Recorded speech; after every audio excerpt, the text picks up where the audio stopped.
Excellent.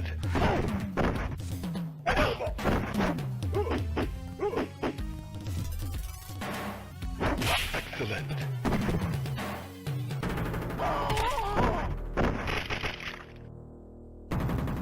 Sub-Zero win. Fatality.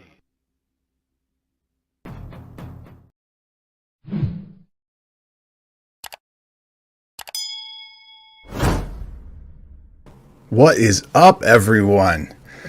Oh, thanks for joining today, guys. I know the NCAA's on. We'll get you back to the Zags killing UCLA. So you'll have plenty of time for that game. But Deputy Van Halen, Videodrome, Hollywood Polo. What's up, Hollywood Polo? Polo, keep the chat to what we're talking about today. Don't be asking people about what they're eating for dinner and what Sam's Club chickens they like. Keep the chat focused on the show. All right, today we love Hollywood, and I know you got B. You guys are laughing, and they're in the lobby right now waiting to come on. I guarantee they're laughing at that one. It's kind of inside joke with Hollywood. You got to be in the community, but if you're not in the community, guys, say hello to everyone. This is a chat where we like to just talk. Everybody keeps it kind of casual. Brad, what's up? Wolfenose, I'm coming after your score in a little bit, his pinball score. Oh, all right. Before I bring these guys on, I just, I wanted to show off my new shirt, guys. This is a shirt actually I found. Well, I didn't find it, but let me move over this way. In my day, we had to stand to play video games, but I saw this shirt on Arcade Repair Tips, guys. Okay, Arcade Repair Tips is the best show. If you like arcades, and it's really niche, it's kind of fix arcades do this, but if you don't follow them, they're great. So this guy has the shirt, and I had to copy off it. I say, I need that shirt. Thank you, Deputy Van Halen. Hey, M. Tucker, thanks for joining. But let me tell you a quick story, okay? The guy on, he tells a quick story, and they taught me so much. I can't even tell you how much they taught me. Everybody has to start from somewhere. So I got a lot of my, knowledge from them.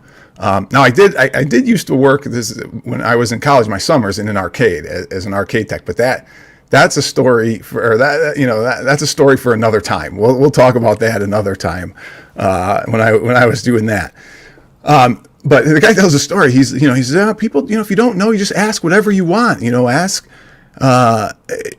any question. No question's a dumb question. So he tells a story of this guy. He's working in an arcade, and he's tucked under an arcade, and he's working, and he needs a screwdriver. So he sees a kid walk by, and he says, "Hey, can you go get me Philip's screwdriver?" And the kid goes, "Yeah, sure." Yeah. So the kid leaves, and the guy from Arcade Repair, he's still under the table. He's like, "What is taking this kid so long?"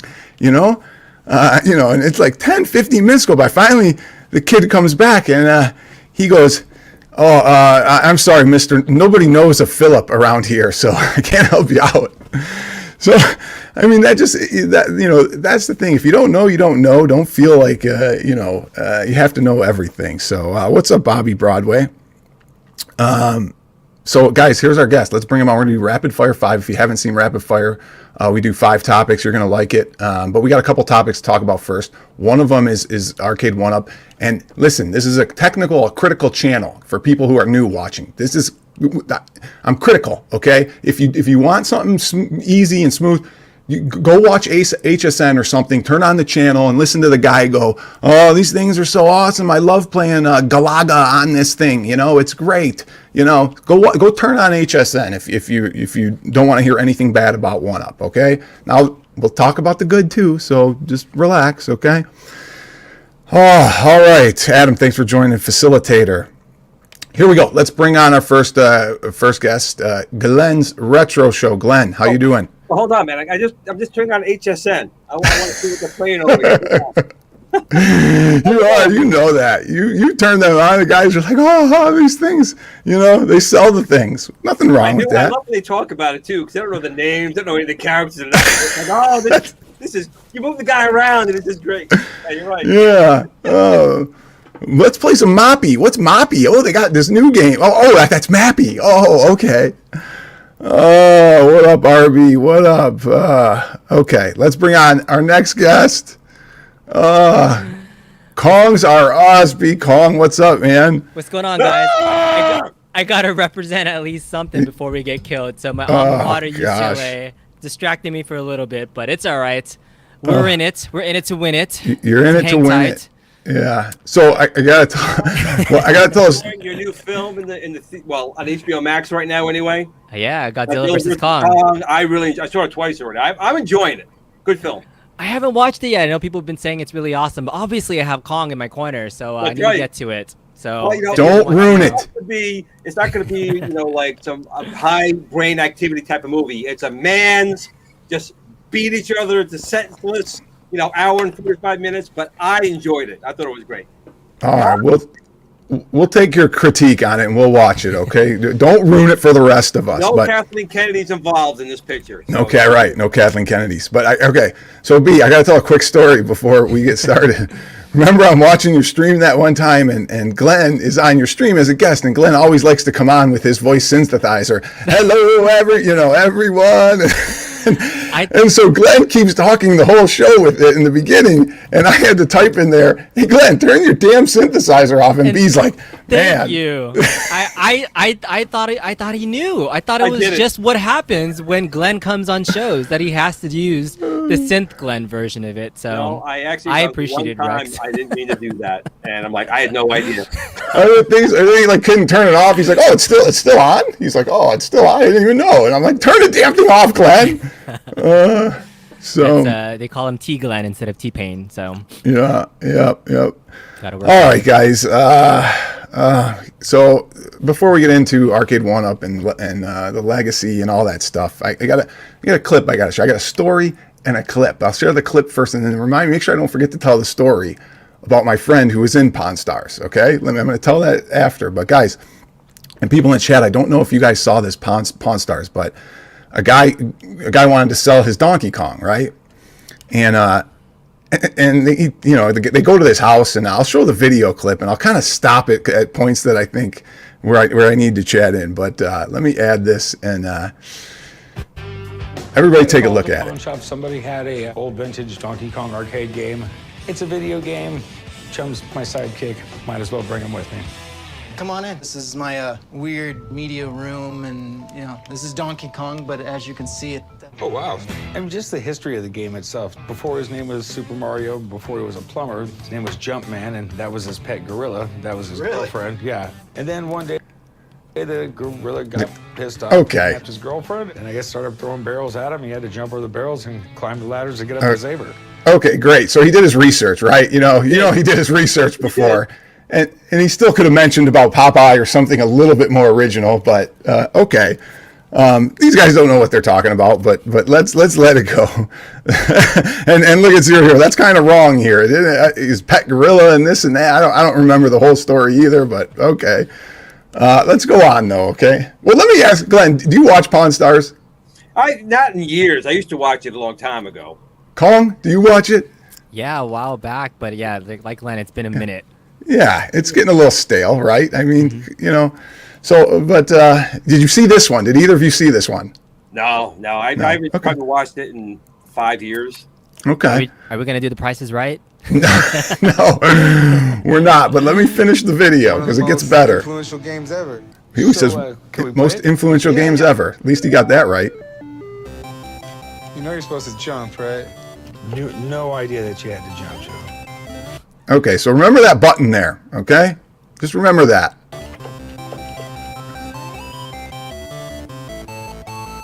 They use some different music. They got it, it must be copyright, so. Tell me, man, what are you looking to do with it? I'd like to keep it, but my house is only so big. What are you looking to get out of it? I'd like to get $2,500 out of it. It is in great shape, though. I'll give you this. Great shape? I don't know if Donkey Kong is the actual arcade game people are looking to get. What? Donkey Kong isn't what people are looking to get? He's trying to knock the price. That's all he's doing. He's trying to knock that price down. I mean, but what game are they trying to get then? I mean, he's going to come across a Pac-Man and go, Pac-Man, people might not want it. It's kind of old. What's that? Bubbles. Oh, oh, okay. Let's go on. Here we go. Let me have a friend of mine come over, check it out, see what he thinks it's worth. Sure. Well, here it is. Okay, now they bring in the expert. Let's listen to the expert, okay? Wow. Yeah, it took a lot of my lunch money back in high school. Good old Donkey Kong. Yeah, this is the game that gave Namco a run for its money, because Namco was the king in America with Pac-Man. And then when Shigeru Miyamoto came out with this, Nintendo basically conquered America with selling just as many of these as they did as Pac-Man. There's a lot of bootlegs and reproductions of this game, but what's really going to matter about as far as value goes is if it's all original. If it's all original. Remember those words. Alrighty. Mame. What are you looking for? Well, I'm looking for serial numbers, and I'm looking for a TKG serial number on the board because that makes a difference on whether it's a bootleg or if it's a real Donkey Kong. I have your answer. This is an original Donkey Kong cabinet. Nice. So Now, remember that picture right there. That's going to come up again because it gets better what he says, okay? Yes, it's...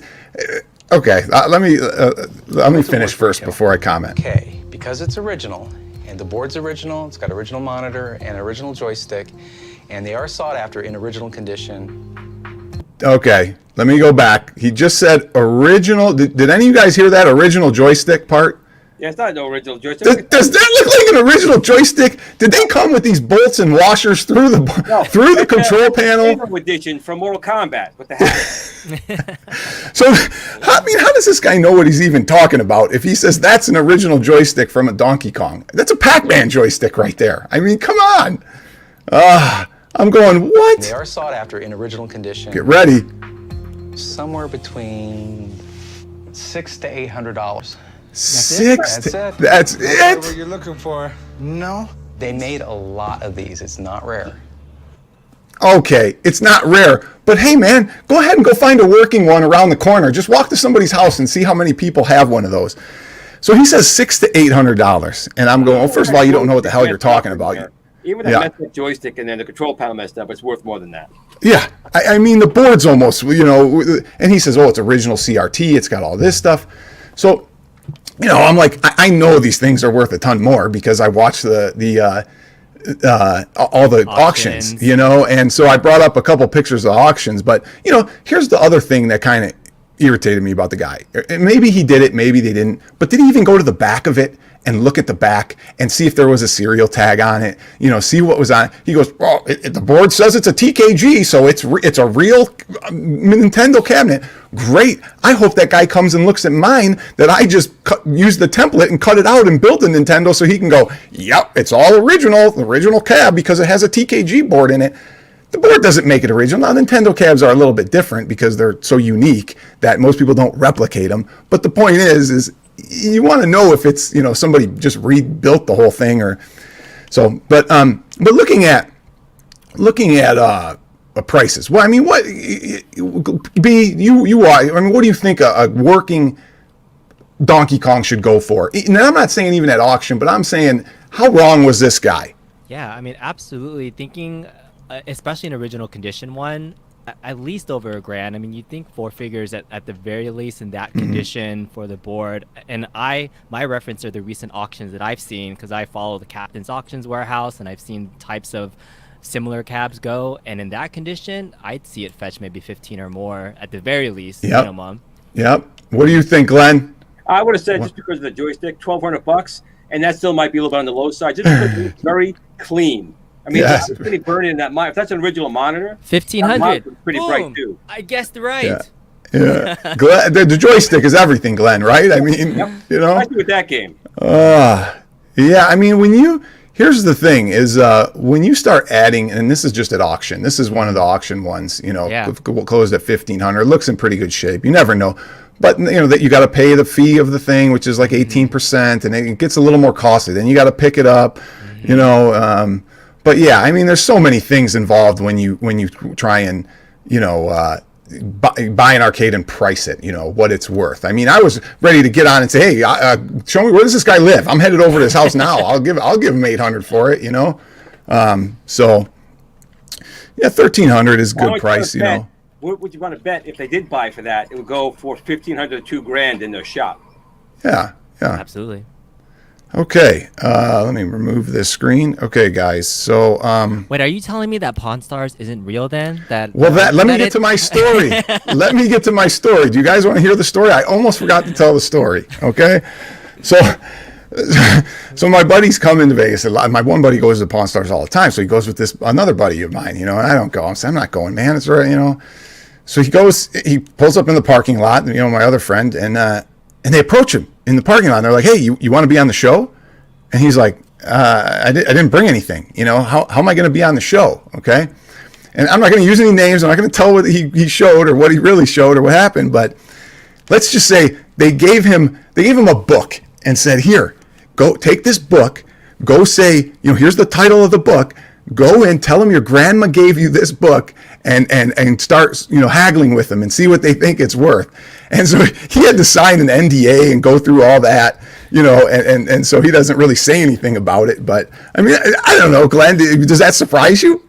No, reality TV shows are very seldom based in actual reality. So they got to make the drama. They got to have people watch.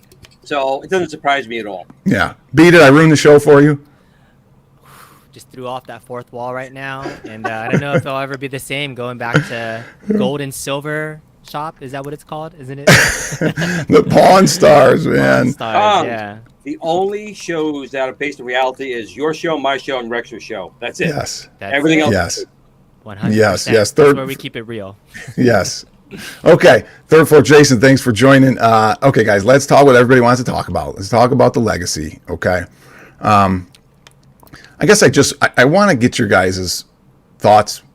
I know this has been beat to a drum, but I'm going to show, some of the bigger complaints here from a video. Everyday Eric. The speaker board here will not rest flush. And this one, the screen because the screw is directly in the way. I want to start with this one. Now, B, do you have any of these legacies? I skipped them, but I've seen a lot of the reviews. Okay. So in this one, B, now you're a modder. You see this screw getting in the way? Is this his fault or is this a common problem? I mean, look at how horrible that is right there. He couldn't get it lined up so it fit right, like underneath the bolt. And he had this. Is this only his issue? Do you know? Jason might know because he's in the chat and he actually has one. But when I saw this, I initially thought it was user error because there's no way they would design it that way without having something. And I've done that where I've tried to put these together not knowing a new cap has a slightly different turn. So my guess would be user error if I got it. But I don't know, Jason might know if anything really didn't line up because he's the only one that I know that has one. I mean, it feels like I mean, I know the guy's smart enough where he knows how to do it and he's done them before. So he can't be wrong. He can't and maybe it was just his, but it seemed like I didn't read all the comments, but I mean, can they botch it that bad, Glenn? I mean, what would you do if you had one that looked like that? Well, here's the thing. There have been precedences in the past with machines where the marquee was printed upside down. Slightly off. Where some were missing. Upside down marquee. So it's not beyond the realm of possibility. One got through their service check at the manufacturing point, and it got out that way. Yeah. So okay. Are we shocked? No. But I know that they've been trying to get better at the inspection level before it leaves the factory, but it's possible, yeah. Anyone else in the chat? I mean, I know Turbo Joe has one. He didn't have this problem. I'm just kind of shocked at it, but am I shocked? I don't know. Okay. Let's play it a little longer here. Let me make sure it's this one. So basically, there are 4 dowel rods I'm not using. 1, 2. I mean, I could not play an arcade that had that like that. It just, as you can see, I don't like the bolts to begin with, on any sticking out of anything, and I always cover them up. One of my red bat tops, the threading was and his messed bat up, top is bad. Not really surprising. With bat tops I had lying around. Okay, back to the big problem. This raised edge right here. Games like this, fighting games, this is just terrible. Even if you're one player, your hand's going to be brushing up against this very sharp edge. There's a sharp edge here and a sharp edge here. If I'm playing with my son and we're playing any of these games, your hand's going to be on here, and it's going to be, those edges are digging into your hands, and it sucks. Now, I don't like. Now here's Turbo Joe. You have this raised little column says the same thing by the joystick. You know, everybody says the same thing about this. Glenn, how does this get through? How does this get? I mean, I can't play a game like this. I mean, look at it. And there's no space between the joystick and the end to even rest your hand, even if it was flush. Well, that's one thing. One thing I noticed on the Generation 1 cabinets when they started releasing, the plexiglass covers, they were actual plexiglass covers, right? And they were a little more softer to even put your hands on. I have a Final Fight over here where I think they use plastic versus the plexiglass. And I've cut my hand like 5 times on that plastic covering to go over the control panel. So they're trying to save money there. But again, it's not a spot where you want to save money. That's an area where you're resting your hands, joystick. You don't want to be cut every time you play the game. But unfortunately, being a 3/4 scale machine and putting that many buttons on there, you're going to run into space issues. So that's one of the things you kind of have to live with if you want to get the machine in that form factor. There's not much more you can do, really. Yeah, there's a great question. You think Justin Wong played this when they were saying, "Oh, we hired him to do all this"? Yeah, I'm sure he said, "Oh, look at this, as smooth as butter, man. I love this thing." He didn't play the thing. They didn't hire him. He didn't do anything, right? B. I mean, you do all these fighting shows. You're a fighting game guy. You got this awesome online tournament you guys do. I mean, you go check it out if you guys like the fighting games. But this ain't getting past you. Absolutely. It's one of those things that you take for granted. And if you don't play it enough, then you don't know how your hand's going to sit on it. So from a looks perspective, it looks great. But in terms of something hitting my hands on an arcade, recently I have the IA Arcade, and they come with these little clear bumpers on the corner. And I've just recently went through playing a full round of Space Ace, which takes 20 minutes. And then my hand was hitting this small plastic bumper, and I'm in the middle of a game, and I'm like, crap, screw this bumper. I'm like throwing it off the corner of it because it's hitting my hand, and it's supposed to protect you. And I can only imagine playing a Legacy cab where you're in the game and you're resting on it, and it's in that you can't remove, right? And so you just have to be playing a game long enough to notice that it's bothering you. Right. And that's what happened with me. Like after 10, like if you're playing it for 5 minutes casual, you'd be like, oh, this doesn't matter. But if you're playing for a serious like competition or anything like that, it's over. So what are you saying? People who own arcade one-ups don't play them very long? They just put them in the back and look at them? They're eye candy. They were for me. I'm a shallow guy, so I have my Mortal Kombat 2 that I've turned on literally for the first time today. I had this cab that I put together because I love it. This is the original Gen 2 one, but I had it because of the looks, and I literally turned it on for the first time today because I like looking at it more than playing it. They're meant to be played, but they're definitely not to be played on a competitive level. Yeah, you definitely want a real machine for that. They're not designed. None of these machines are actually designed for that. Right. None of them. But I thought the Legacy was supposed to be better, right? Wasn't that the whole point of the Legacy? No, it was a way to reinvigorate, bringing in some money. Oh man! Oh. Cash grab. Can't believe it. I can't. Like they're trying to make the cabinets look more like machines.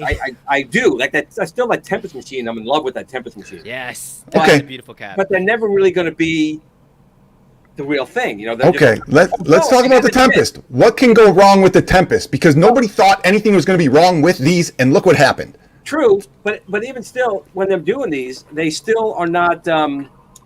What's what I was looking for? They're starting to price them, I think, out of the range of the people who really want to buy them. Some of these machines go $500-$600. They're not really worth that. These Legacy, especially, no matter just because of the new box. I think they're starting to really arcade one-ups getting a little too big for its bridges. They're starting to price it a little bit higher than maybe they're worth. I think at this point. Okay, all right. Let's take a look at what third floor arcade with Jason said. A couple other people said this one. Let me go back and add some more. You really don't have a place here for your hand to comfortably sit. You'll see Turbo Joe start talking about another shit, and more, and so did Eric, everyday Eric. Cripping the side of the film, or the sticky graphics that sticks to the graphics. side Somebody mentioned graphics. Machine. It's a major design flaw, in my opinion. I think when I stand up next to this machine and look down and play, as you can see from this image, you can't see the screen. So if you can't even see when you're playing standing up. What am I missing here, B? Is this any good? What I mean, it goes back to your shirt, right? You gotta be like stand. You gotta stand at the right angle so you can play, right? They're just trying to get you more exercise these days to get that perfect viewing angle. Yeah, I mean, he's only. I think Joe says he's 6'1". What's that, Glenn? Is there a riser on this one? He's tall, but is there a riser? There's a riser, so every day Eric puts these like feet underneath his riser, and it's like 4 feet. And I'm going, oh, the horror. He's like, just do this, and I'm like, I guess you got to do something, but you can't do that. That just looks terrible. It's gonna fall. I'm like, oh, I thought these things were supposed to be pretty. Oh, it's. But let me get to this part. Oh, sorry, guys. So I'm gonna try and give it a solution. I'm sure there's solutions out there for it, right? But if it was me, and this is a solution for the lip, not for the height. I don't have a solution for that. I mean, you raise the thing up, the control panel goes up a little bit higher. It doesn't matter. You know, it's not that uncomfortable. But I'm sure there's some solutions to this lip, thing issue on the side in your hand. But if this was me, okay, I would probably just drill 3 holes about a half an inch or whatever the distance is underneath here, slide this thing up, right, and then make the control panel flush. Now, I know it's going to leave a gap, it's going to leave a gap probably over here, but then I just get some poster board or something and, some flimsy poster board and cover that gap up behind by tightening it. I don't know if it would work, but it seems like this way you don't you have Bobby Vu fix it, right? That's what you should do. Right. Technically, could have someone like Do It Self Retro Arcade or 99 Lives Arcade or Telus Arcade to make maybe a 2-inch or 3-inch wood that goes down the whole machine, and you got to take the machine apart and sandwich them on both sides to extend out your machine. That's another option. But now, again, you're spending more money. It's getting to the point where how much you want to spend on these machines. Right. Why do I got to do that? Yeah. Yeah.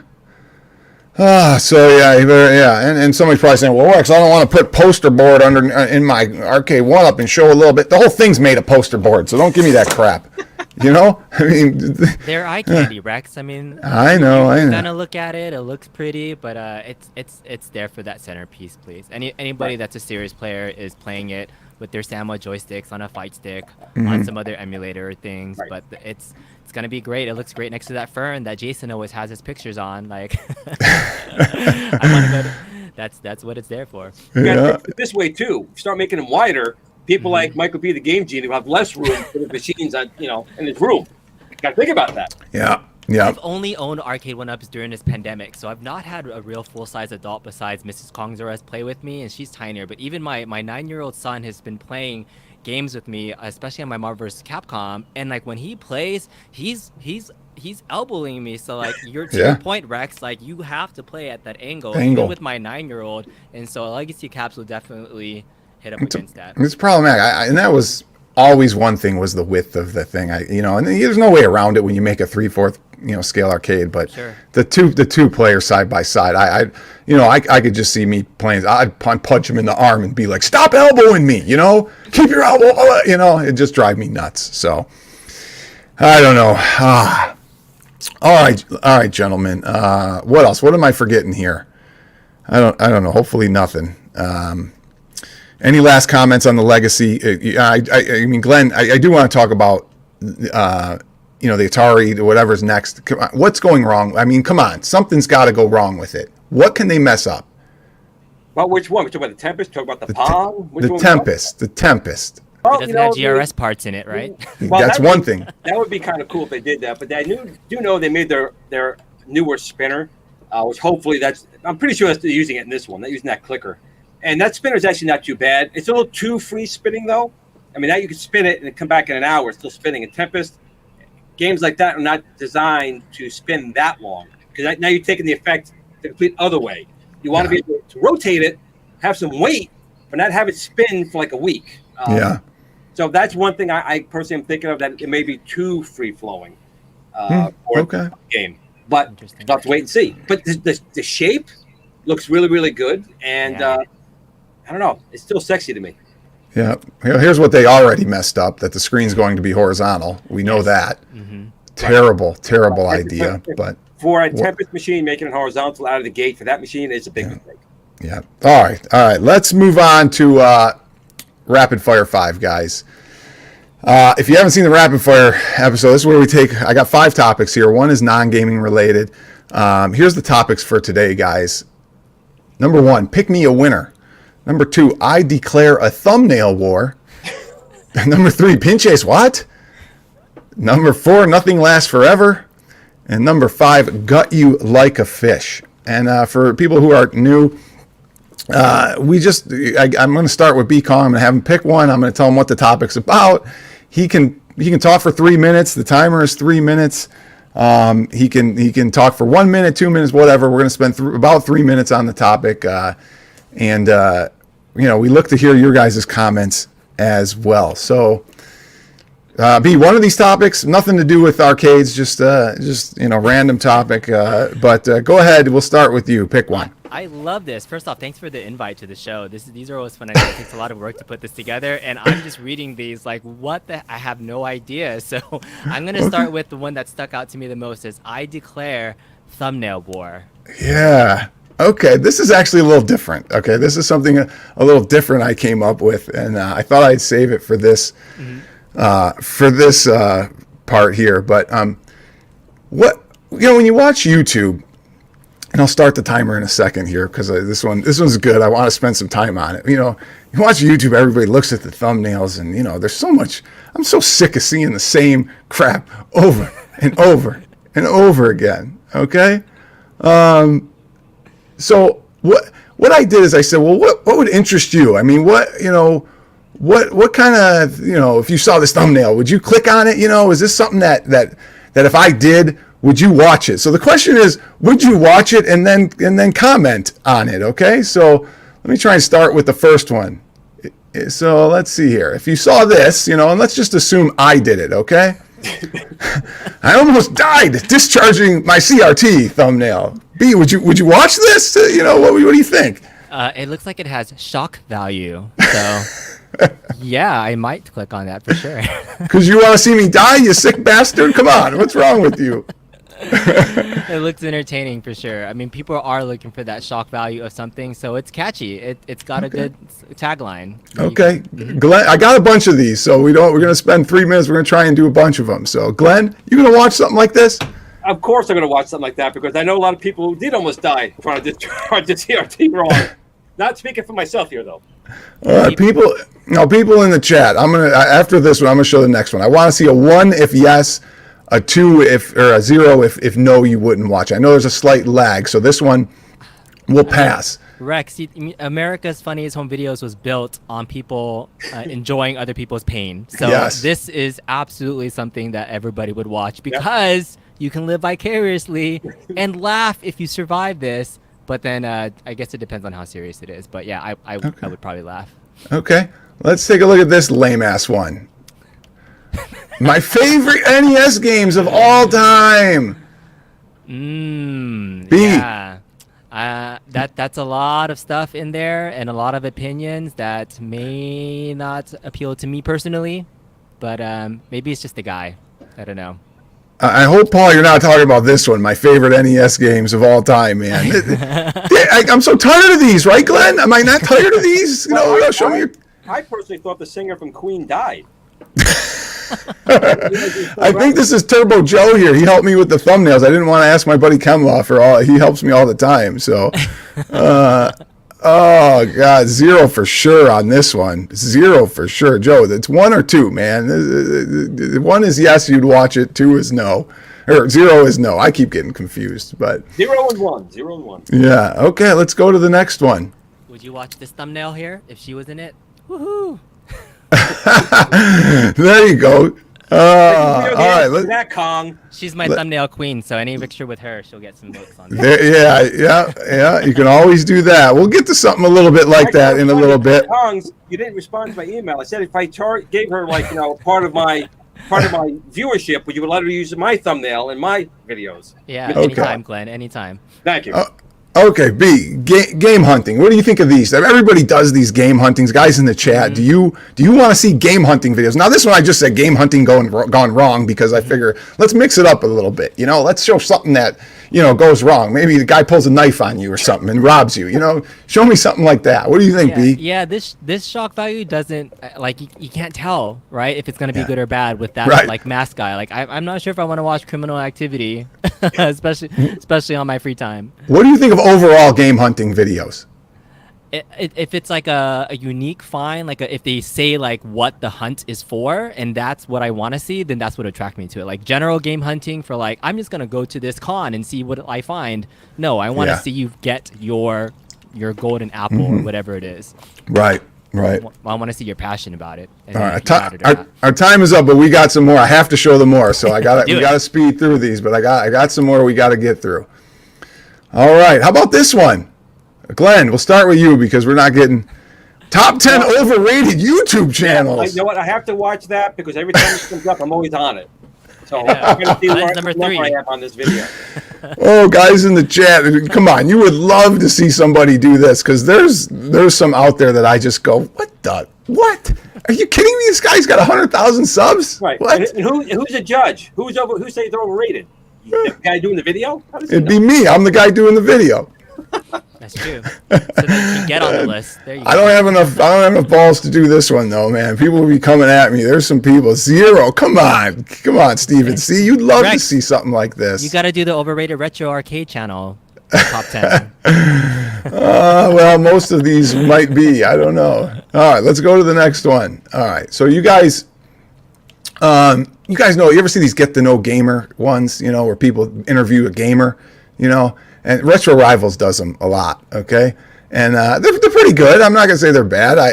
Theirs are a little too long, but what if there was this one, B? Would you watch a video of Get to Know Gamer ETA Prime? With his stature, yeah, I would be curious to get a little bit more personal information on his gaming style because you know people mostly, but... yeah, he's somebody, if I saw this, I would watch that. You wouldn't care that he's the most boringest person on the face of the earth and he has the personality of a pillow, or no? Well, with that, I don't know because I haven't watched it. I mean, I've seen his reviews all the time, but if he actually... I want to see how getting good he is. I shouldn't say that. I don't know the guy. He's probably great when you hang out with him, but his videos, Glenn... Prom again, coming at you again. Yeah. Hey, guys, here's another video on how to turn your $30 PC into an emulation machine. Wait, you got to do it the right way. Yeah, and you only see his hands. If you got to see his face, which he did show in one video for a fraction of a second, it would be funny. But oh boy, the reveal that would be worth it alone. Man, I've had some personal conversations. I've talked to him on the phone a couple of times, trying to get him on the show. He's really not too interested in it. He's a little too big, maybe. I don't know. Why would you be? He's ETA Prime, man. He's ETA frickin' Prime. Oh, how did Paul Barris? How did he get? I don't know, man. You start early, like some of these people. Okay, how about this one? Get to Know Gamer. Get to Know Gamer. Destiny FOMO. Glenn. I'm going to be honest. Probably not. Probably not. Okay, Glenn. What if the thumbnail looked like this? Would that change your mind? Yeah. Wait, hold on, I'm clicking down. All right, I'm gonna get in trouble here. I better get this stuff off the God blessed channel here. Great job with the clickbait. Very, very instant. You're clicking that, Glenn. Don't act like you aren't. Hoping that. You know what? I think my buttons are stuck now. They're stuck together. Yeah. Jesus, thanks, Rex. My buttons are all stuck together now. Thank you, Paul. He admits it. One is if that B. I'm not. You're married. I'm not going to get you thrown under the bus. We'll just pass on. I already clicked that one, so she'll join me too. B added it to his favorites. He's like favorites. Click.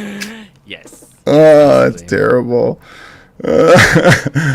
This one looked interesting. Yes, you should do a top 10 guilty pleasure subs, like channels that you sub to for because of that guilty pleasure one. I have a few. Pan Piano. If you haven't looked her up, she's good.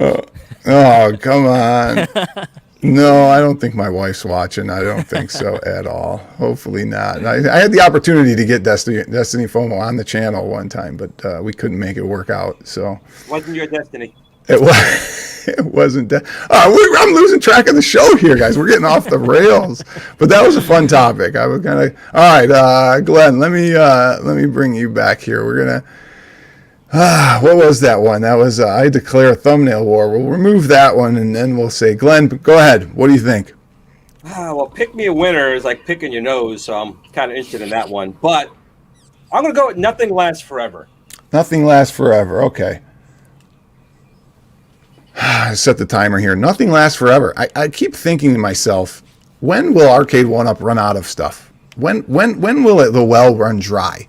I mean, what do you think is the next 5 years look like for Arcade 1-Up? And does their demand decrease? What happens? Just whatever, Glenn. Tell me what you think, and people in the chat as well. Well, my opinion is probably going to be different than a lot of people's here. I'm more of a classic gamer versus a classic gamer. So I do appreciate them going to these newer style cabinets, like Outrun and like the Marvel vs. Capcom. But I really think they missed the mark on a lot of older cabinets they haven't even done. They have a license with Sega. There's a lot of classic Sega games out there, like the Star Trek game. I would buy that in a second. Games like Berserk and Frenzy, Star Castle, Cinematronics games. There's just a lot of older games too. Now, as far as running out of steam, I don't think that's the problem. I think we're all realizing the real problem is space, especially like Michael B. That's our primary issue. But I do see a trend where they are really increasing the price. Like they're starting to make their machines come off as a premium brand, but it's not really a premium brand yet. That's still using controls and parts that are not, I don't think, worthy of $500 or $600 for the cameras. Star Wars, I'll take an exception for that. Maybe Outrun. Outrun, because the cameras just have special controls in it. But I do think they're starting to price themselves out of their own market, personally. Yeah, because there's more people who bought them at $399. Right. But as far as running on Steam, they've only touched maybe 1% of, classic gamers out there. There's a lot of people out there with a lot of money who would buy machines that they haven't even got to yet, which is why you have iArcade, Ad Games, and other companies involved as well. So the market's there, but I just think that the prices are getting to the point where if it's like $600, $700, $800 for a machine with special controls, you're bordering on a used real machine or a machine that you can really make into a multi-cage by yourself. Yeah, so but that's my biggest gripe, I think, at this point. Okay, so B, though, you said earlier, I passed on the legacies. I passed on them. Yep. Don't you think that the demand and the sales is going down over the next generations? That was a huge consolidation effort for people like Michael B that were selling two cabs because Legacy combined several of the games together. And so space to that point, I'm sitting in my old den that used to have a couch that I sold one day while my wife was working and she couldn't do anything about it. So space was a real issue for me, and now I have two lines, and I'm now physically out of space after I've just added my second pinball machine here. And so I think that's where consumers really will need to decide what's best for them instead of getting everything, because the dream of having a home arcade can now exist, and now people will have to get selective about what they really consider best for them. So that's the big thing about that might run out, is people's space. Yep. Okay. Really quick, Glenn. I like this comment. My next comment will be full size. Do a lot of us go, I'm kind of tired of one-ups, Glenn. I'm going to get a real one. I'm going to spend $1,000 for, no, I'm going to spend $1,200 because that's probably what two one-ups cost. I'm going to buy a real one. Yeah, I mean, I have a Zaxxon myself. It's one of my favorite games. I bought it. The downside to them is that, as you know, and colleagues know, they're a lot of work. The old machines, the CRTs need upkeep, or if you're like LCD, that's not the same. I have three. Point drawers, all those things, and they're heavy. I mean, Arcade 1-Up at 65 pounds, 60 pounds is easy.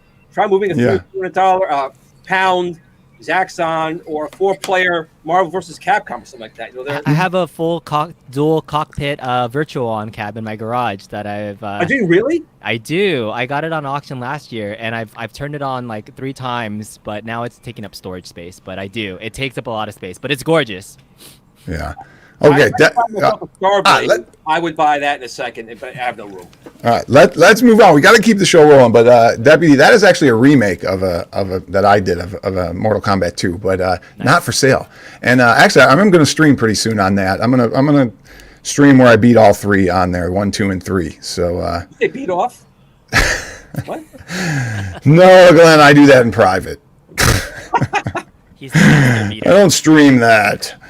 Okay. Make a thumbnail. I bet you people will watch. Clickbait. You gotta love it. You gotta love it. I'll take Gut You Like a Fish for 500, Rex. Gut You Like a Fish. Good one. Okay. We're going to move on to that. We're definitely. Okay. B, this is good for you because this is about pinball. Okay. Yeah. Now that we have seen some more about the at games and yes, now that we have seen some more about at games and 1UP, has the decision made for us in this community, the people that are watching that are really interested, gut the arcade 1UP? Don't gut the at games? What's your position now? Yeah, I've actually. Oh, sorry. You're a little low. Yeah, there you go. All right, so I'll move my mic. But yeah, I'm making a future video comparing the two about what I plan to do in terms of gutting them. It really depends on what your end goal is. For if you are looking for an out-of-the-box solution, like out-of-the-box, I'll say it bluntly right now, the at games, stock games are terrible. And if you weren't planning on modding anything or adding stuff to it, the haptics, the way that it's set up is horrible out of the box. You have to mod it to do it, like add things to make it worth it. Arcade 1UP user interface out of the box is great. The screen quality isn't great, but for that average gamer, that's what you're gonna want. If you're gonna mod it, both have serious work to do to get it optimized. And so my goal, and I've already done it, Arcade 1UP 1 is going to be my dedicated Pinball FX3 build because it's a Zen Studios one. So I've modded it. I'm only running FX3 on it because I wanted to only play the 100 tables. And then for the Legends Pinball, I am going to be doing some more soft modding, but I like the fact that I can still keep it connected, keep it soft modded, use the stock one, plus run a PC to it. So it's just going to take a lot of work for whoever that person wants to go that work level of it. So gutting it, yes, for Arcade 1UP for me, but it's really what your end goal is and how much work you want to put into it. So those are my big opinions about it. I was going to make a full video on it, but I love this topic. I can talk about gutting and modding all day long. Yes, we know that. And so I always check out his channel for modding. Now, here's the thing. I'm giving Arcade 1UP a pass on pinball. I'm not really talking about it. There are some bad things. I'm so glad I didn't buy one because my favorite game, White Water, doesn't even run on it. It's just too laggy and that. So, but I feel like I have to give them a pass because it's pinball and they tried, and it kind of is what it is. It's just a toy. But modding a pinball, I know people think it's easy like you be, but I don't have it back here, but I have a tabletop pinball. I run my PC through it right now. I'm building a computer now, and then I want to add VPX. It's not as easy as it seems, Glenn. So what? Wait, it's not easy at all. What do you mean it seems easy? It's not easy at all. I know. So I mean, that's got to dissuade some people, and I think you just say, I'm going to keep both these as stock. Yeah, I mean, it's getting a little bit easier with some of the V-Pinball community tools, and I know there was a big controversy this past week about V-Pinball Forum, but these things have brought the casual fans to V-Pinball, which is a huge, deep community that, for better or worse, more people are interested in it, and I was hoping that was going to bring out more tools and resources. So it's easier than ever to be able to get V-Pinball up on a PC and get it modding. And so at games, I got my V-Pinball PC set up super easy, and I think most people could do it fairly simpler than they could about 5 months ago. Yeah. Zohar sent us a super chat. Thank you, Zohar. At Games was such a mess before 1UP. I think 1UP started the market and helped everyone step it up, especially At Games. I can't argue with that. I mean, he's right. I mean, At Games did stink before, but they maybe saw what 1UP was doing and said, hey, I think we can get a part of this business, with a little bit better product and going down that road. They kind of set the groundwork for At Games to kind of follow suit with the arcade and 3/4 scale, even though it's bigger. But did you see the chrome trim that I added to my At Games Legends pinball? Nice and shiny. That's the only thing that I did. So you didn't like the black, or? I was spoiled by the chrome on the Arcade 1UP that I wanted to replicate it here. I thought it was just too black and the matte stuff, so I used the vinyl chrome trim. Some people don't like it. Some people say it doesn't, work, but it looks better than I thought it would for now. So yeah. I mean, and the thing with building your own or modding or gutting it, like we said, is do you add solenoids? Do you add accelerometers? Once you start getting into that, that's not it's, you know, you want to run a PC and run Steam through it with no haptic feedback. That's good. You can probably do that. But when you start getting into other stuff, adding plungers and all that, you're like, oh God, you know. So that's why I say kind of take them what it's worth. I don't know if I'd mod them at all either. I just wouldn't play Whitewater. I'd be like, okay. All right. Yes, competition is good. Okay, where are we at? We're at Glenn. Well, you know me, I have to be able to buy at least 2 to keep 1 stock and 1 to mod for the most part.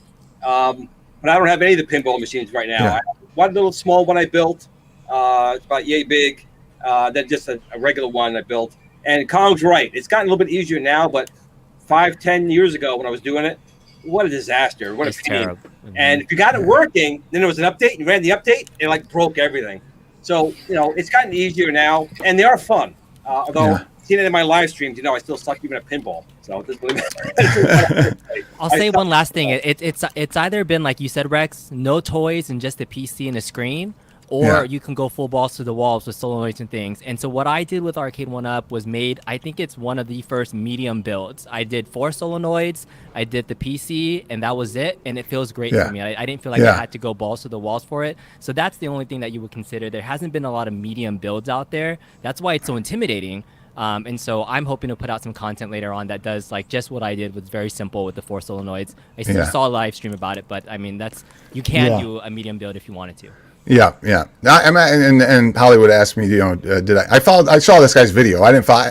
I just plugged my laptop into my pinball setup, and that's what I do now. But I'm building. You know, I got this back here. I might as well show. I'm building my PC, right? And I'm just, you know, I mean, I gotta put it together. You know, I mean, I'm starting to put it together. And if this is what you want to do, you know, you got to figure out. You have to figure out, what do you want to run too? Do you want to run FX3? Do you want to run coin ops versus pinball? You got to start there. I went high end, so you know, I got an i5 here with a discrete graphics card. You know, I'm thinking about running coin ops versus pinball. I'm thinking about maybe just visual pinball. I don't know yet. You know, the baller installer is top notch, Rex. You got to check it out. It's very simple. Okay. They made it really simple to get into VPX. I've been hesitating getting into it for a long time, and it was great. I just did it 3 days ago for the first time, and it was easy. Michael B, thanks for joining Arcade 1-Up for life. There we go. We got to make a T-shirt, Michael. I always say, you know, I make fun of Michael. You know, every time he comes on you know, Super Game Room dudes, and they ask, well, Mike, what do you think of this 1-Up? I said, Pete, just show a commercial of the Mikey kid from when he's eating Life cereal. Mikey likes it. Mikey likes it. You know, I'm like, just show that, Pete, because you know he's gonna say he likes it. We love you, Mike B, the Game Genie. All right, wait, Glenn, it's your turn. Come on, we got 2 more topics, then we can close the show out and get the hell out of here. Watch Gonzaga beat UCLA. No, upset. Go. I'm gonna have to go with pick me a winner. Really? Okay. You didn't want to do the other one. Pin chase what? Okay. I already made my choice. We'll have to go with number 1. Okay. All right. We'll go with it. So pick me a winner, guys. This, you know, we talked about YouTube earlier, and I'll start the timer in a second. We talked about what's on YouTube, you know, and I said, I hate everything on YouTube, right? You know, I'm like, what? There's nothing to watch, you know? It's terrible now. It's all the same stuff. But Arizona Arcades and Retro Ralph came up with a pretty good idea here with arcade pickers, which is something completely original. And I got to give credit to Corey, who's at Arizona Arcades, for coming up with this idea. He's in the chat. I saw him. Yeah. It was kind of his idea, and you know, he pitched it to Ralph and said, let's collaborate on this. And you know, it was fantastic. And let me just add a little clip here. But Glenn, I mean, you watch this. I want to know 2 things. Do you like this idea? And secondary, what else? If this isn't, you know, good to watch, what is? There's nothing to, you know, I mean, come on. If you're an arcade enthusiast, you gotta like it. I would say that the quality of the show is put together extremely well. You know, the editing, everything, the camera shots, they do a really fantastic job with the production value of the show. And if you are into these machines, it's a great thing. It's basically American Pickers, you know, for arcades. Mm-hmm. And, you know, they got good personalities on the show. We all know these guys. They put out good content, and they know what they're talking about. So, it's a really good show. There's not, like I said, not a lot at this level. There's a couple of arcade shows out there for like finding machines, but not quite. This is almost like a TLC or Discovery Channel type of show, and they do a really good job. There's the 2 episodes they have out right now, and I think the production value on them is really good. Yeah, and I like how they add in clips of knowledge for games. They're like, oh, look at this. They got a narc, and then they'll show like the history of narc, so you can learn on it or something like that. I find that pretty cool, don't you, Glenn? I do, because a lot of people, remember, don't know these games. A lot of the younger guys are watching these shows. They get hooked in, catching that thumbnail, that thumbnail we just talked about to draw them in, and they may not know these games. So I think that is really, really good. Again, there's a lot of shows that were on YouTube that did that years ago. There was one, I can't remember the name of this one show I used to watch it all the time. Something Play. I can't remember what it was called. But they did things like that. You had the video of the game, they talked about it, and a little clip about the history of it. So it's very well done. It's all that good production value they're putting into here. Yeah. No, I don't know this, but Paul says they were criticized by some. If Ralph and Corey are criticized, I guarantee I get that they're not the top 0.1% of arcade knowledge people, but they're the top 1%. There's not many people who know more about arcades than these guys do. So, how could anybody criticize them? Are you going to get the arcade repair tips guys on here? Probably not. Are you going to get John's Arcade? No. Genuine passion and their personalities are bringing the show to that level, right? And that's why people are watching that content. So I've loved the first 2 episodes as well, in terms of being a fan and learning and seeing that there are gold mines out there of arcade places that we are all vicariously going on a journey. And so that's what these shows really do. It gets you like, man, I wish I could see that in person too. And before I got into the retro arcade community, I had appreciation for arcades, but now when I go to an arcade, I'm like, this is really cool. Like I'm appreciating it more. So I think this is preserving a little bit more of that arcade history. Yeah, I agree. Now, question back, Glenn. Real arcade people love the show. Problem is, there's not that many of us out there, right? It's not for the masses, which is unfortunate, and I think your average gamer chimed in there. Man, I wish Netflix would do, pick up something like this. It's just not for the masses. It's only, even though we love it, right? Well, I don't know. I think more people just don't know about it. I think if people did know about it, it'd be something you would watch and maybe get hooked into it. Again, the way they're doing the production value and doing the show, it's very American Pickers-like, and they kind of draw you in. It's like watching a soap opera, like As World Turns, You don't watch it, you sit down 5 minutes, next thing you know, you watch it for 6 months. Yeah. I think once they watch it, they can get hooked on it. So I do think it's something that could be for the masses. Yeah, it could take off. Nobody thinks that these other shows like Pawn Stars, you're going to own a pawn shop and see, you're gonna show some Antique Roadshow. You're gonna go show. Nobody's gonna watch that shit. It got me originally because it said Porn Stars. I'm like, porn stars. What is this? It's made in Vegas. That's the other side of the strip. Yeah.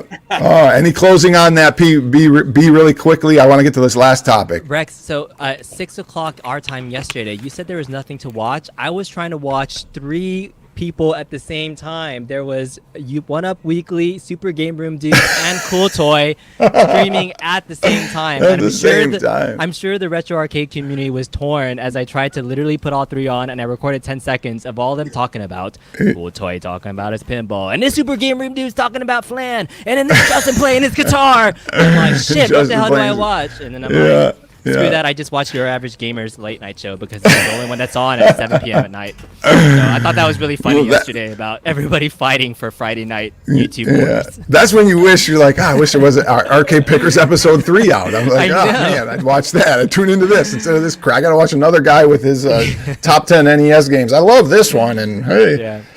All right, come on. Let's see, Zor. Thanks again. Let's see what he says. I hope. Let's see. I think we're underestimating the popularity of arcade games. Look at Glenn, who would have 17,000 fans, right? Oh, about your arcade, your Facebook page, right, Glenn? Yeah, the arcade went up. The arcade went up thinks at 18,000, almost 19,000, I think, right now. So they're out there, and again, it's just people don't know about these things. That's my humble YouTube channel. No one knows about it. I'm sure that if they did, they'd watch it. Yeah, the only other thing I want to make a point is the guys who are in the show, you guys don't know how hard that Ralph and Corey work on that show. It takes so much work. I mean, you think that, oh, they're just filming, and I can only imagine, and it's almost like a full-time job for them. And I feel sorry for them because they're trying to do something so incredible, right? Something so unique, so original, and they have to balance the life, the family. They have this passion for this show, and I bet you they would do an episode every week if they had the time, for us. But yeah, I'll take once a month. That's good for me. Okay, last topic, guys. Pinches, what? Pinches, what? That's our last topic, and this is the non-gaming related topic. So we spend 2 minutes on this topic, and so here's the story. My brother comes to visit from LA, and we only spend 2 minutes on this one. He comes to visit from LA, and he goes, "Oh my God," he says, "You guys got a Pinches Tacos?" And I was like, "I don't know, Pinches Tacos, yeah." And then I'm thinking, well, and then I'm like, Pinches Tacos. I'm like, Pinches, that's a bad word, isn't it? How's there a store? How is there a food chain with? Am I wrong, B? I don't know if you know Spanish or Glenn. Well, you guys calling Dicks and BJ's. I mean, is that really that bad? Well, Pinches is supposed to be a bad word. So, but anyway, the whole point is this, B. What kind of tacos do you eat? Who makes a good taco? You like Taco Bell? You like, what do you like? No, my wife swears by Taco Bell, but I've recently discovered birria tacos. And so if you never had a birria taco, it's a taco that's now deep fried and has like a nice crispy, oily dipping sauce that you can dip it into, and it's delicious. So yeah, I've quesabirria tacos specifically. Quesabirria, okay. Birria tacos. Birria is like the beef. It's like a shredded beef that you put in the taco, and then it's like fried in cheese. And they do one with a cheese shell in it. So in Southern California, we have no shortage of good Mexican taco foods. That's what I would think. And I know Zohar's in California. Good. He should have a couple favorite places. Yes. Glenn, you are fast food junkie. Yeah. Now, is Taco Bell on your list? Well, I'm gonna be honest here. And anyone who knows me, if they're here in the chat, I buy Taco Bell, and it can be in the refrigerator for 5 days. On the 6th day, I will eat that Taco Bell. It is harder than a rock, but it's still delicious. I love Taco Bell. Love it. Even after 6 days. Man, you pay for Taco Bell now. I mean, when I was a kid, I could eat it, but you pay for. I don't know how long it's been since I've had it. But what about do you guys have Roberto's or any of those chains? We have a Chipotle. That's about as best Chipotle? we can. That's not even close. Chipotle is owned by McDonald's, right? So. Oh no! But it's fresh. It's good. I mean, when it first came out, it was bringing that nice burrito to the masses. But last thing, if you haven't had a michelada with your taco, you're missing out. So. You're gonna fill us in on that? You think we all know Spanish or what? You guys don't know what a michelada is? Come on, chat. Anybody? I know. Think about a bloody. I think I'll send you some money, and you have to FedEx me some of these tacos. Yes, quesabirria tacos, and a michelada is like a Bloody Mary, but with like a Corona in it. So it's like a beer, like a Corona beer or something, cerveza. Is it Corona 19? Okay. No, not the COVID-19 beer, but a michelada festival. They have festivals in California, so that'll help you top it off. I can talk about food all day, Rex, but that's good stuff. Yeah, look at Pitbull. We have El Pupo here. How is that a good name for a restaurant? El Pupo. No shit's a true story, he says. That's hilarious. Oh, all right. We're over an hour, guys, but I had so much fun talking to you guys about this stuff. This is awesome. It was good. We had some good topics. I hope everybody enjoyed it. Glenn, thank you for coming on as always. Next week, I will say we're planning to do the Tournament of Champions finale. So people who follow my show, it'll probably just be a lot of trivia. Not too many topics to talk about. We got to get through it, and we got to get a winner. So we're gonna do that. Glenn, anything interesting you want to talk about, or what do you got going? Well, a couple quick things. I got actually yesterday in the mail a couple of my production samples and one of the prototype for the At Games Legends Ultimate Trackball. So I'm going to probably test that a little bit in the morning while Easter Bunny's doing his thing. And I also got a couple more of my samples for the version 3 trackball, the new trackball we're working on. So I'm seeing if the bugs were worked out of that one. And as you know, I sent something to Rex. It's kind of under the radar right now. I'm working on something else behind the scenes. Not ready to talk about that one yet, but Rex knows what I'm talking about. Dude, you told me you do. I don't think you sent me the pics yet. Oh, maybe, I thought I did, but no, you told me, and I think you might have said I'll send you. I think you did say I'll send you the pics, and you never did. I don't think. But my love finally got my 3D printer at a place where I'm going to do some really crazy stuff with them, and I'm working on something right now to try out. But I have a bigger plan in the future. So yeah. Can I talk about your rotator joysticks? Yeah, Come on. sure. Okay. So I told Glenn. I said, Glenn, I went to go look at Akari Warriors the other day. A guy had it on Craigslist for $500, and the guy, long story short, the guy he had it in his house for a while. Thing was kind of all jacked up, but it ran. The board ran, the CRT worked. It needed a cap kit. It needed a whole bunch of stuff, but it was in fairly good condition. But as Glenn, I always talk to Glenn. I'm like, Glenn, I want an Akari Warriors. I said, when are your joysticks coming out for cards? Because his were beat up. One didn't work, and I didn't want to really tear them apart. I'm like, Glenn, I just would replace these if I could get it. Now I didn't get it in the end, but Glenn, when are these joysticks coming out? Because I'm going to build one if I don't buy one. Where it's being basically designed right now. We've had a lot of stuff. Well, some things we can't even talk about yet, but we've talked about this, though, so it's okay. It's in design phase right now, so it's going to be an 8 direction, 12 position joystick, which is what Akari Warriors would have used. I think also Frontline used it as well. We may incorporate a push down button because some of those rotating games you got to press down for. Interesting.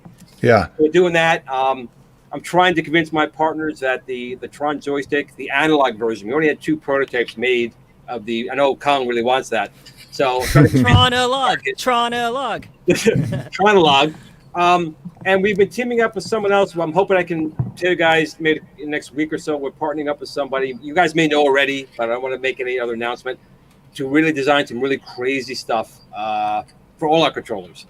Not including the 4-8-way joystick. We have a lot of stuff planned. We want to make you guys have the best controllers you can have. Yes. But I can't talk about it just yet. We're kind of in the talking phase with the person. Okay. So we have a super chat from Zohar Kong. The statue behind you on shelf. What is it? Yeah, it's the original kind of mock-up of Luke Is it Luke Starkiller and Darth Vader? So it's. Let me hold there. Let me get you a full screen if I can figure that out. There you go. Yeah. So it's Luke Starkiller versus Darth Vader. It's the what is it called? The pre-production artwork that they made, and they made a statue version of it, Kita Bakuya. So I thought it was pretty cool to get back in the day when I was at Anime Expo. I'm a huge toys guy, so I collect a lot of stuff. But and these ones are other Star Wars figures called Unleashed figures. But thanks for your curiosity. I love showing off my toys. But Glenn, I'm so excited for more of your unique control. I need more unique arcade controls in my life. That's the main reason why I passed on all the legacy cabs and things, because they're just your standard typical games with a 4-way, 8-way stick and buttons, and I can play those on very, very many things, but the things that have unique controls, that's why I've only bought Pinball, that's why I bought Big Buck Hunter, that's why I bought Outrun and Star Wars. Like, I need those unique controls in my arcades moving forward, and that's what I'm going to be limiting myself to, whether it's a unique controlled cab or something that has online play like Marvel vs. Capcom, where I can have that interconnectivity. So if you can make it happen, Glenn, that's really what I would be looking forward to, getting more of your products that can bring that uniqueness. My friend. And Kong's has been fantastic. He's bought a couple of yokes. He's done some great video content on it, played some stuff. So GRS yoke, the best thing ever. Yeah, it is. That's the goal. We're also trying to get off of Amazon and put up our own store, because Amazon is just killing us with prices and other things. So a lot of things to come. 2021. Yes, good. Now, B, go ahead and tell us about your channel. I mean, if you want to talk about the online matches and all that stuff, that was pretty awesome. I wish I played, X-Men versus Street Fighter and Marvel. I play them, but I'm no good at them, or I would be in there like swim. And if I owned a 1-up, but I'm not a 1-up Marvel versus Capcom owner. But there are some people that are selling their PCBs. I saw somebody yesterday that was like, I want to mod my Marvel vs. Capcom with the Retro Pi, and I'm like, no, you're losing the best part of the cab. Yep. So maybe you can find one and get in it, because the matchup system is good. You can find level players at 1 through 16 fairly easily. Like every night there's decent competition. I'm in it every night. But I just hosted, like you said, was part of a group of guys that are trying to bring a fighting game community spirit to Arcade 1-Up. And I even tried to get more of the Arcade 1-Up folks to say, hey, we're trying to host a tournament on your platform. Like, can we get some sort of recognition that people are trying to do something with the community? Because if the online play community dies, then you've lost a big part of the market of why it's such a popular machine. And I'm glad they really released the Best Buy versus Marvel vs. Capcom. I see more players on it now. And without that feature, like, obviously the cab is going to die. So in terms of channel wise, I just appreciate the opportunity to chat with you, Rex. I remember the first time you invited me to a channel, I was like, oh my God, I'm talking to Rex and PETA. This is so cool. Fun. That was fun. I know. Yeah, I just happened to live closest and be the first person to get Outrun, which was fun at the time, but it's really allowed me to, if you remember, I did my stream in here, and now I have like 10 more arcades, which is really crazy. So I gotta answer some of these chats. So first of all, Rex probably does some weird. He's trying to pin off what he does when he plays. When I showed that, he flips the thing and his hand comes off the joystick, and I'm like, what? So when I say I'm bad at Marvel vs. I'm still better than 80% of the people who play. Okay, I'm going to say that first of all. I'll probably just have to pick, Capcom characters. But there's my buddy Kumla. We play online on RetroPie. So I've actually streamed me versus him. I kicked his ass in Street Fighter. I don't know what he's talking about here, that he beats me with Bison. He tries to do the Superman cheat, but anyway. But then we switched to Marvel vs. Capcom online, and he beats me.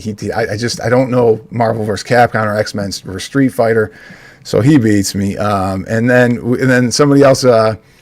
We did play Street Fighter 5. Now I was going to do the 30th anniversary online stream live. I was challenging a bunch of people. You're familiar with 30th anniversary? You can play it online on the PS4, on the Switch. Yep. But the only thing, I was ready to do it with Turbo Joe, and when you're in the lobby, if you're not playing, it doesn't show the fight like Street Fighter 5. So I couldn't figure out how to get to show the fight that's going on like it does. So I'm like, well, this will be a lame stream. If I'm sitting there, nobody gets to see the fight. So I kind of squashed that. But that doesn't mean I don't play, and I will still beat Turbo Joe. Okay, here's the Killer Instinct. I want to close this up. I know, Glenn. We all got things to do and watch the basketball game. I don't got nothing to do. I guess. Killer Instinct. Really fast. Go. Glenn, Killer Instinct online. I mean, that doesn't tickle your fancy or what? I have never once played Killer Instinct. Not once. Wow. Okay. All right. B, is it going to be good? Online play Killer Instinct. Yeah, the combo system in Killer Instinct gets a little bit, like, it's unique, right? I remember when it came out, I played it more when it came out on SNES than I did in the arcade. When that game, I think, got more people's hands because of the SNES versions, and people can practice combos, and that port was really good. So I don't know how it would do in an arcade version of it online, but looking at the online play that they did with Marvel vs. Capcom for the first time, I think it would be popular. I think it's niche though, right? I think there's less people that are probably familiar with the Killer Instinct cab than there would be the Marvel vs. Capcom community. Like, I don't see the fighting game Evo hosting Killer Instinct tournaments, but there's still Marvel vs. Capcom out there. So I think the lobbies will be probably bluer than Marvel would be. So that's just my gut, is that there's just not a lot of Killer Instinct players besides the hobbyists. Now, let me go back to this, because we're talking about fighting games. No Money Ranger, thanks for watching. Learn top tiers in Infinite Combat. So when I used to watch, or play, Marvel vs. Capcom 2, and I guess Marvel vs. Capcom, but I didn't really play that one too much. Yep. You always see these guys online doing infinite combos, and I'm like, how is this game good? The guy just took Strider and pinned him in a corner, and just the game was over. I mean, B, does that happen in the Marvel? Yeah, absolutely, yeah. And X-Men versus Street Fighter has more broken infinites, so you can do it more, and it takes good skill to do it. But you're right. Once you get trapped, you're literally sitting there for 15 seconds doing nothing. So if you get caught against one of those players, it's no fun. They've reduced that level of it for some other of the future ones, but it takes time to learn a combo system versus doing just a straight Hadouken. But in the arcades, did they correct that? Like in Mortal Kombat, they had some weird combos that were too much, and they corrected them on revisions. Did Marvel vs. Capcom 2 correct those? Or because I see these tournaments online, and the guys are still doing it with all the combos. They're like, yeah, combos. You know, you get caught, and the guy throws his controller in the way because he knows Wong isn't going to F it up or whatever. Yeah. So you know. It's like the precision it takes to keep it up though is real. Like that level to keep it there. It's easier to do on the older games, MVC 2, MVC 3. Like I think somebody said MVC 3 they fixed it. But I have mad respect for the people that have been. I've never been able to do an infinite combo, even though I've played Marvel vs. Capcom for 20 years or however long it's been out. But yeah, it's I can do a basic combo, and if you can do that much, you can hang. So I think you can learn a combo. It's really simple once you get it, and then I'm waiting for really, I think the equalizer for everybody has Street Fighter 2 skills, like original championship edition. If they made finally the live version of that, everybody would get it. The lobby would be full every single day. It's the most popular game on Fightcade. If you're joining it, that's I say Super Street Fighter 2 Turbo though. Super Street Fighter 2. That whole series, if they did like 3 or 4 of the versions of it, the lobby would be filled all the time because everybody has a basic chance at that, and there's no infinites. Everybody can do it. I think that would be great to have that. Okay, Zohar sends us a super chat. Glenn, do you agree? Mortal Kombat greater than Street Fighter 2, greater than Pac-Man, greater than Killer. I would agree with that myself. I'm a Mortal Kombat fan, much more than I'm a Street Fighter, and definitely Killer Instinct. So I can agree with Zohar 100%. Okay. Yeah. Oh boy, look at B. He was like quick to turn. Sorry, my Street Fighter 2 has just always been tops for me. I mean, I love my Mortal Kombat and whatnot, and the fatalities were fantastic, but Street Fighter 2 is still tops for me. That's too cartoony, man. Too cartoony. RB1033 agrees with me. Oh, Third Strike is his fave for Dreamcast Online. You can play Third Strike online on the Switch, or on the 30th anniversary PS4. They have 4 games out of the 12 that go online, so that's always cool. Okay. All right. We got to wrap it up, guys. I got things to do. The wife's going to kill me. UCLA's winning. They're up 27-25. What's up, guys? Let's go watch it. We'll say it right now. Upset. It's going to happen right now. It's going to will it into existence. Oh, my God. Hey, everybody, thanks for watching. As always, go check these guys out. As always, we'll talk to everyone later. Join next week when we do the Tournament of Champions on the REXERSHOW. Thanks. Sounds good. Thanks.